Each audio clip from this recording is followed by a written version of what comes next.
Rated T for teen.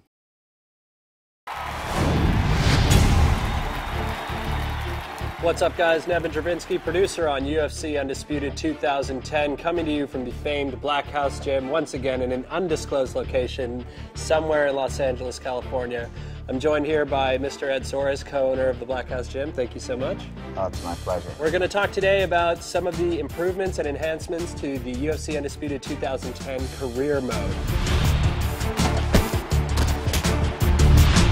I think what you'll find is a much more immersive experience, much more representative of what real fighters go through. We have weigh-ins, a lot more interviews. We also have this concept of starting rivalries, and you get to kind of pick a fighter voice, and throughout the interviews you can decide what kind of response you're going to give about your opponent, about your sponsors. I mean, Ed, you've been a manager for a long time. You've kind of gone through this. I never really get any sort of antagonistic feelings from your guys. Is it just absolute confidence that these guys have? Definitely his confidence, but I just think that all of our guys are really good guys, and they're, all of the guys I manage, I tell people all the time, it's more like a family. It's more a group of guys that there's no one that I manage that I wouldn't let stay at my house.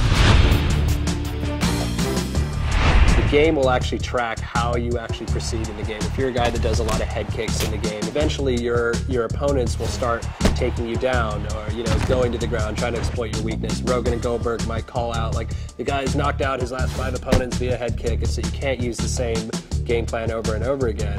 And with your guys, what's the thought process that goes on there? All the guys like to watch a lot of the fights. Some guys like to watch it less than others, but most of the time all the coaches are always paying attention a lot to their previous fights. Every fight is different. A perfect example would be the last fight against, Cain Velasquez against Rodrigo. We really thought, even though he was knocking people out, he was really using his wrestling. So we thought that he was going to come in, and Rodrigo really believed that he was going to take him down.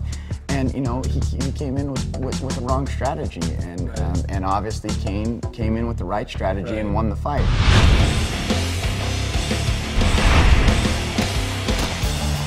So much like in the real UFC, we give players the opportunity to train at different camps. This year it's not boxer, wrestler, Muay Thai, Jiu-Jitsu guy. You're just learning specific moves, and you go work with members of these camps to get these moves. So for example, if I'm in, heavyweight, I work with Junior and, on his boxing, and I work with Nogueira on my Jiu-Jitsu.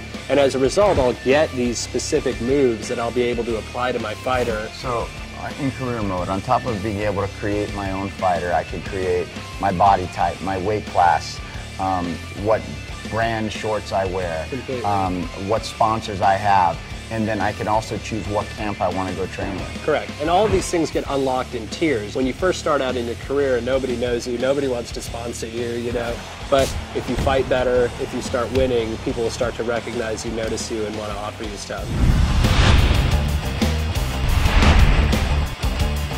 You've had like a long career and history with these guys, and kind of watched them all grow up. They came from all different places. Lyoto, he got his first fight in the U.S. here, was in the WFA. And what a great segue, in our career mode, we have this aspect of where instead of, jumping right into the UFC, you actually start off your fights in the WFA, much like Lyoto, and then at some point, if you perform well, you actually get to move up into the UFC.